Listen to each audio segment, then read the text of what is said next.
Baik, Assalamualaikum warahmatullahi wabarakatuh. Eh, saya Deni Restu, NIM 280 218 dari Budidaya Tanaman Perkebunan di Pulau 3. Di sini saya akan menjelaskan atau eh, me, memaparkan fitur-fitur yang ada di Microsoft Word. Nah, sebelum saya menjelaskan apa saja yang ada di fitur di dalam Microsoft Word ini, eh, saya akan menjelaskan apa itu Microsoft Word. Microsoft Word di sini adalah eh, bagian perangkat lunak yang mengolah kata. Fungsi dari Microsoft Word sendiri ini adalah seperti kita bisa mengedit, membuat lembar kerja, membuat jurnal, dan masih banyak lagi. Baik, kita langsung saja masuk ke penjelasan dari fitur-fitur yang ada di Microsoft Word. Di sini, ketika kita memasuki Microsoft Word-nya, di sini banyak pilihan fiturnya. Pertama itu ada file, home, insert, page layout, reference, margin, review, dan view. Di sini saya menggunakan Microsoft Word 2007. Pertama saya akan menjelaskan dari fitur Microsoft Word, yaitu page layout. Page layout di sini memiliki banyak sekali varian fitur-fiturnya. Dari terms juga banyak pilihannya, color, font, efek. Tapi di sini saya akan menjelaskan yang utama, yang penting-penting aja. Salah satunya yaitu margin. Nah, di sini biasanya kita kalau mau ingin menulis karya ilmiah itu kan harus mengatur marginnya dulu. Nah, sebelum menulis karya ilmiah itu. Nah, di sini margin memiliki banyak varian atau pilihan dari normal, narrow, moderate, weight, moderate, mirrored, offset 3. Tapi di sini saya biasanya menggunakan margin ini tidak memilih dari sini, tapi masuk ke custom margin dulu. Nah, di sini biasanya saya mengatur biasanya mengatur dari eh, margin tersebut. Nah, biasanya jika ingin menulis karya ilmiah itu kita menggunakan marginnya itu topnya. Biasanya saya menggunakan itu 4 cm untuk topnya, leftnya 4 cm juga, bottomnya 2 cm, rightnya 2 cm. Nah, untuk gutternya dan gutter posisinya ini saya tidak merubah. Nah, ini di sini di dalam margin ini memiliki banyak pilihan-pilihan juga. Nah, untuk orientation di sini, ini orientation fungsinya untuk mengatur lembar kerja, untuk contohnya kalau kita ingin memperlebar kertas kita, nah kita pilih landscape. Tapi kalau cuma ingin yang normalnya itu kita pilih portrait. Nah, untuk page-nya di sini ada multi multi page. Biasanya saya pakai normal. Nah, untuk paper saya memilih A4, kertasnya itu A4. Weight-nya saya tidak ubah, height-nya juga saya tidak ubah. Untuk layar sendiri saya mengubah from edge-nya. Nah, di sini saya menggunakan header-nya 2 cm dan footer-nya juga 2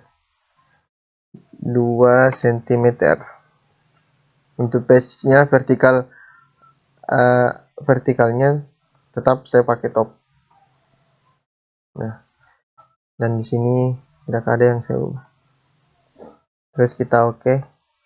Nah, lembar kerjanya itu sudah menggunakan settingan yang tadi saya sudah setting di margin ini. Nah, untuk biasanya kita setelah mengatur margin, nah kita kembali ke home. Itu di home itu banyak sekali pilihan fitur-fiturnya. Nah, biasanya itu kalau kita menulis karya ilmiah, di sini yang biasanya yang paling utama kita pakai itu yang ada di sini. Biasanya. Nah, biasanya juga untuk menulis karya ilmiah itu kita pada umumnya menggunakan spasinya itu atau jarak barisnya itu 1,5 dan 2,0. Nah, sini saya akan menggunakan jarak barisnya 1,5. Dan untuk fontnya biasanya pada umumnya itu biasanya itu kayak seperti kita menulis karya ilmiah, contohnya laporan, kita biasanya menggunakan fontnya itu Times New Roman. Nah, di sini dalam font ini kita bisa memilih banyak font. Di sini tersedia banyak font. Nah, biasanya saya memakai fontnya itu Times New Roman dalam menulis laporan. Baik, saya akan memilih Times New Roman. Nah, dan untuk ukuran fontnya saya menggunakan ukuran font Times New Roman itu 12. Nah, dan ada juga fitur atau fungsi-fungsi dari yang ada di bawah ini seperti bold, italic atau underline dan sebagainya. Di sini biasanya itu kita menggunakan, contohnya saya ingin menulis judul saja, tugas komputer. Nah, jika kita ingin menulis atau ingin menggunakan fitur bold ini, nah kita bisa menggunakannya itu kita blok dulu ini tulisan, kita blok dulu tulisannya, terus kita pilih bold. Bisa juga langsung, biasanya kalau di blok tulisannya biasanya langsung muncul di sini. Baik, jika kita ingin menggunakan bold ini tadi, kita blok dulu tulisannya. Nah, setelah kita blok, kita klik bold. Nah, maka tulisannya akan seperti ini, akan menebal. Biasanya bold ini digunakan pada judul dari laporan. Nah, jika kita ingin menghilangkan boldnya, kita blok dulu tulisannya. terus klik bold. Atau untuk lebih cepatnya itu bisa kita gunakan langsung Ctrl B. Nah, maka tulisannya akan seperti ini, akan berubah. Nah, selanjutnya jika kita ingin menggunakan italic atau yang fitur ini atau kita sama seperti cara bold tadi, kita blok dulu tulisannya, terus kita klik fitur I ini atau italic ini. Nah, maka tulisannya akan miring seperti ini. Nah, untuk lebih cepatnya juga kita bisa menggunakan Ctrl I. Nah, Ctrl I. Maka tulisannya akan berubah. Nah, selanjutnya untuk underline. Di sini underline memiliki fitur-fitur yang banyak juga. Nah, underline biasanya dipakai di bawah nama jika kita membuat surat permohonan, kan biasanya di situ ada yang bertanda tangan itu yang dibawa. Nah, kita bisa menggunakan underline ini. Nah, untuk menggunakan underline ini sama seperti yang sebelumnya, kita blok tulisannya dulu, terus kita klik underline. Nah, maka tulisannya akan berubah, memiliki garis bawah. Nah, jika kita ingin menebalkan garis bawahnya atau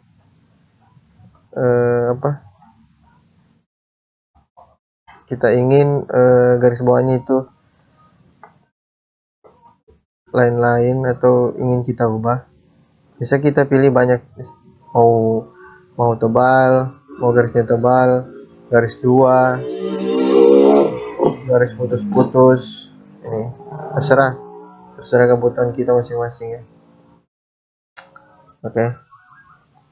Baik, selanjutnya di sini saya akan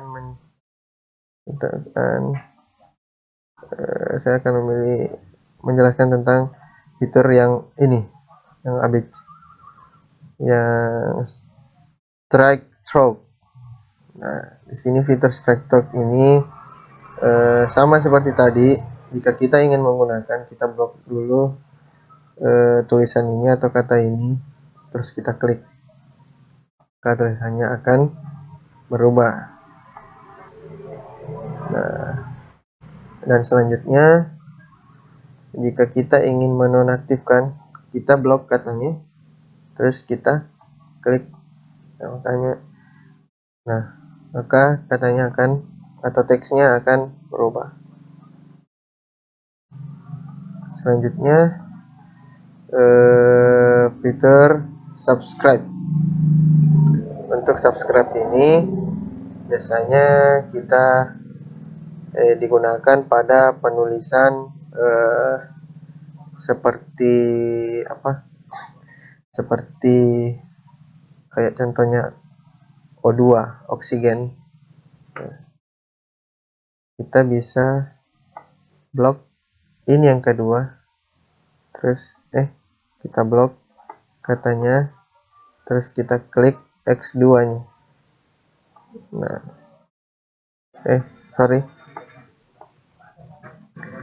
kita blok duanya, terus kita klik. Nah, maka katanya akan hilang. Itulah fungsi dari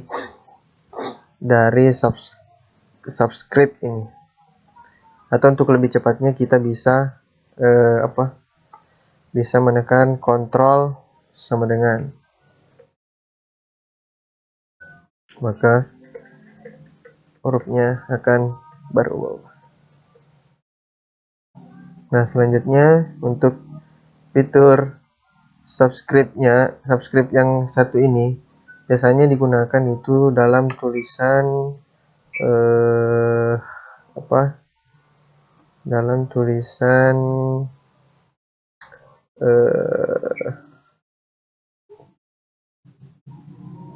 saya contohkan contohnya kuadrat, x kuadrat.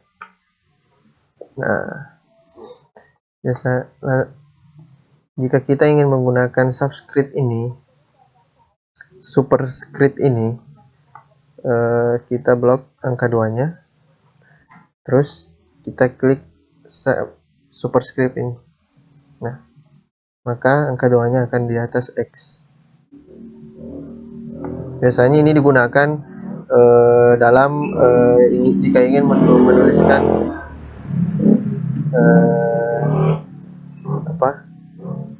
matematika.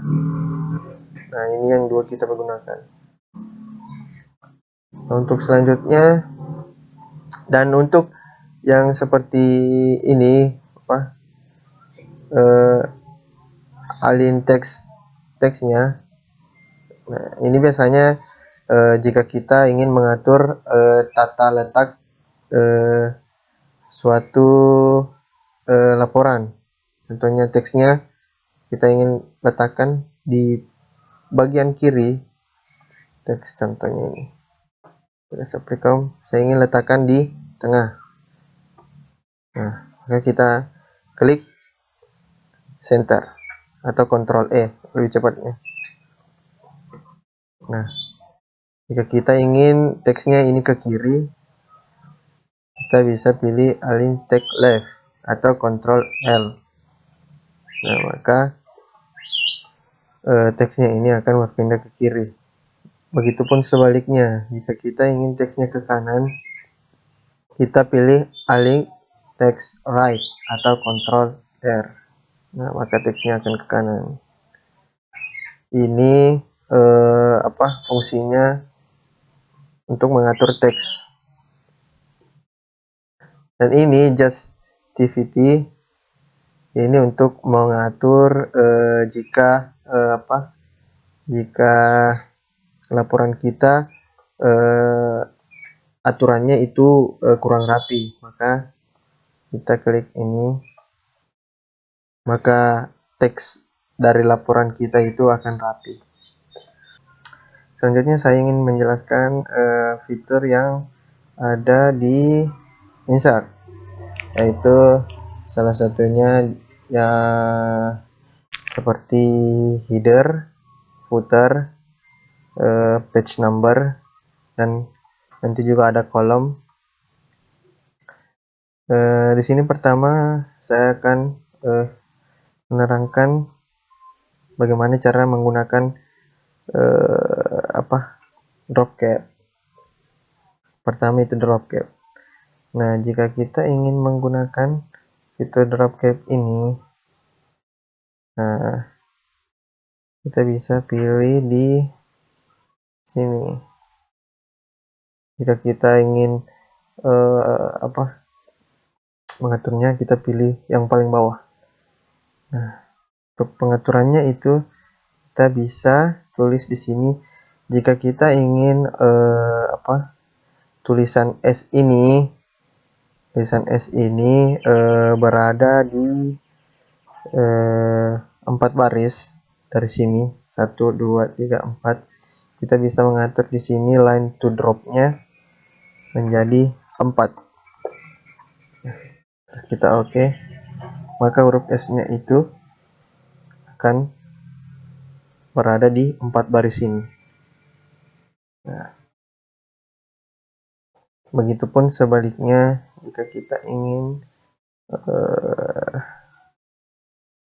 huruf S itu berada di 5 baris atau di 3 baris, kita bisa ubah di lines to drop-nya itu kita ketik 3, maka S-nya berada di depan atau di belakang 3 baris ini.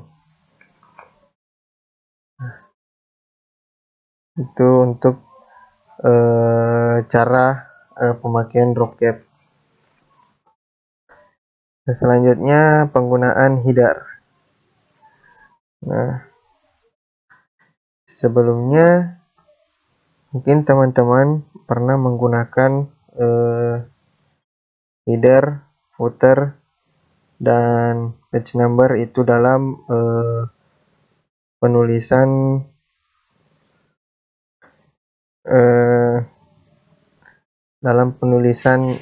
apa laporan. Di sini sebelum saya menjelaskan bagaimana cara menggunakan header ini, saya akan menjelaskan pengertian dari header. Nah, header fungsinya adalah sebagai tulisan yang berada di bagian atas, dan bagian untuk footer itu kebalikan dari header. Footer berada pada bagian bawah. Nah, langsung saja kita praktekkan. Nah, biasanya saya di sini di header memiliki banyak pilihan-pilihan. Katanya satu atau three column atau alfabet atau annual, terserah dari kebutuhan masing-masing. Biasanya saya menggunakan blank. Nah, untuk saya akan menuliskan di sini nama saya.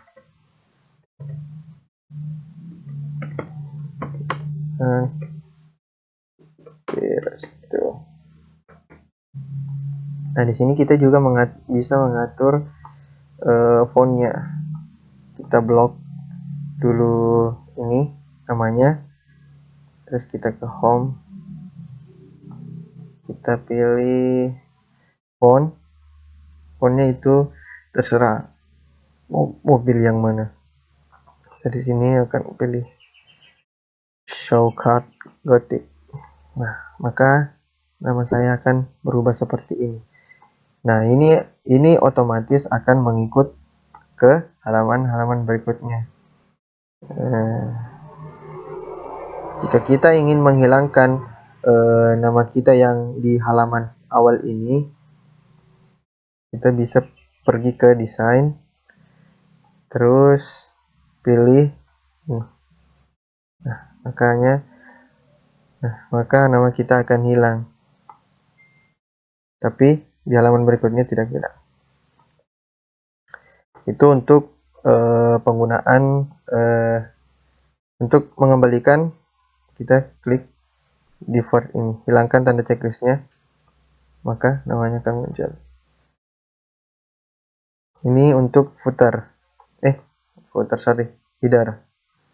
Nah, untuk footer itu kita bisa tulis teks itu di bawah. Nah, contohnya seperti ini. Nah, biasanya saya tulis di bawah ini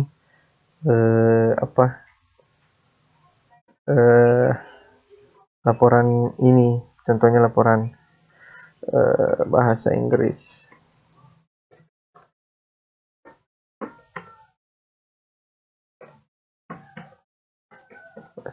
Nah, untuk mengubah katanya atau mengubah fontnya sama seperti header tadi, kita blok dulu, terus kita ke home, pilih font, terus kita pilih, maka namanya akan berubah atau teksnya akan berubah. Dan ini juga kita bisa atur untuk menghilangkan. Di halaman pertama itu kita bisa klik langsung different perspective, maka hanya akan hilang, tapi tidak hilang di halaman keduanya dan halaman berikutnya. Itu jika kita ingin memunculkan kembali, kita bisa pilih, kita hilangkan checklistnya di first step, maka namanya akan muncul kembali. Untuk footer. Dan footer ini kita bisa pilihannya sama seperti header tadi. Dan jika kita ingin gunakan, kita tinggal klik 2 kali pada teks, maka seperti ini tampilannya.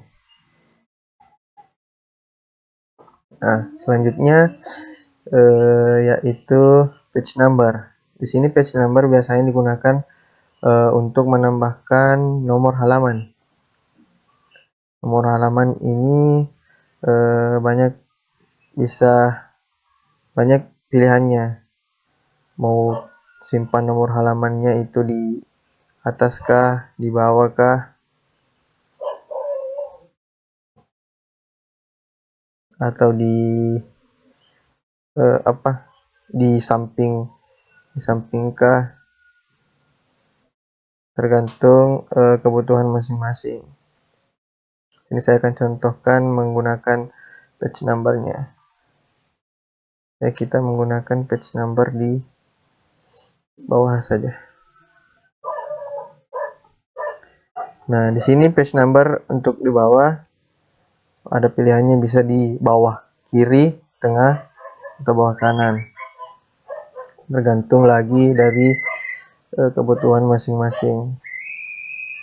Biasanya di karya tulis ilmiah itu menggunakan page number-nya itu di bawah. Akan maka akan seperti ini. Tapi jika kita ingin mengatur nomor halamannya, kita bisa pilih ini, terus ini format page number. Menjelaskan selanjutnya yaitu bagian dari insert, yaitu shift. Nah, di sini shift itu fungsinya sebagai shift itu berfungsi untuk menyisipkan gambar-gambar bangunan seperti garis atau line, tanda panah, blok arrow, flow charts, cloud, dan juga stars dan banner. Nah, di sini banyak pilihannya seperti ini, stars. Biasanya ini shift ini jarang saya gunakan sih. Tapi biasanya orang yang menggunakan shift ini biasanya dia ingin menambahkan tanda panah seperti ini. Biasanya dia menggunakan tanda panah begini pada saat menggunakan kayak struktur gitu, kayak struktur kerja, struktur nama. Biasanya digunakan, saya pernah gunakan terakhir kali di SMA shift ini.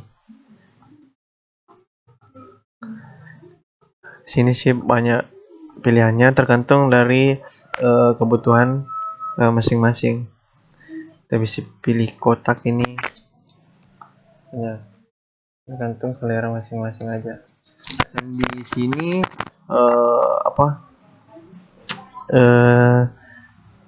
shift di sini kita bisa, jika kita ingin contohnya kan kita pilih kotak ini tadi. Nah, jika kita ingin mengubah warnanya, kita pilih shift fill. Saya ingin mengubah warna kuning, dia akan berwarna kuning. Nah, kalau jika kita ingin menggunakan garis pinggirnya ini, kita bisa pilih shift shape outline. Kita pilih warna yang kita inginkan. Saya ingin pilih warna hitam. Nah, maka garis sampingnya ini akan berubah menjadi warna hitam. Nah, jika kita ingin kotak ini seperti biasanya seperti yang 3D begitu, Nah, kita bisa pilih save effect. Di sini banyak pilihannya. Saya ingin pilih yang ini. Ada ini kayak ada seperti bayang-bayangan belakangnya. Ya seperti kurang lebih seperti gambar 3D lah. Nah,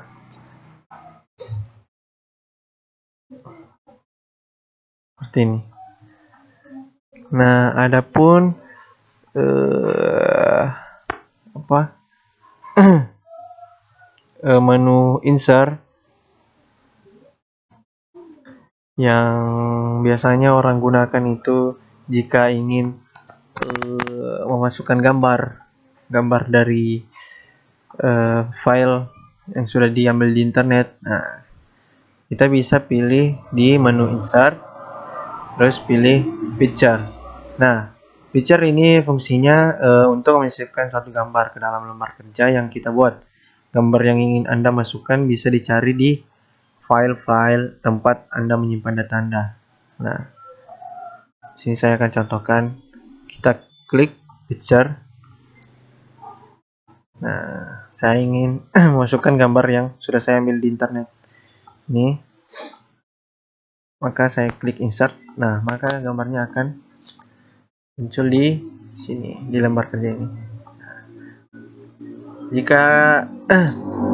Jika ingin mengatur tata letaknya, kita bisa memilih warp text.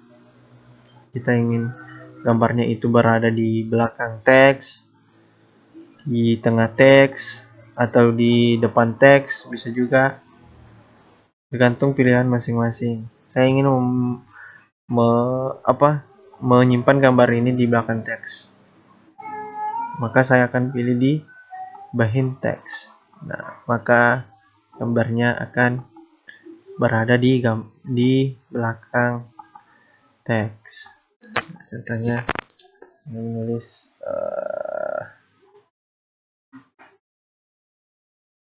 Yogyakarta.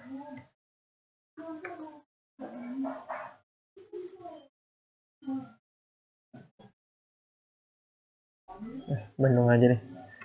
Bandung.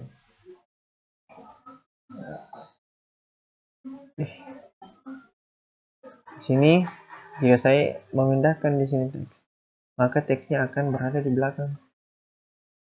Kata Bandung ini ada di depan. Gitu. Kurang lebih seperti ini ya, teman-teman. Jika ingin menggunakan picture itu. Baik, mungkin itu saja yang saya jelaskan tentang apa-apa saja yang ada di menu-menu di Microsoft Word ini. Jika ada salah kata atau penggunaan kata yang salah, mohon dimaafkan. Akhir kata saya ucapkan terima kasih. Assalamualaikum warahmatullahi wabarakatuh. Selamat siang.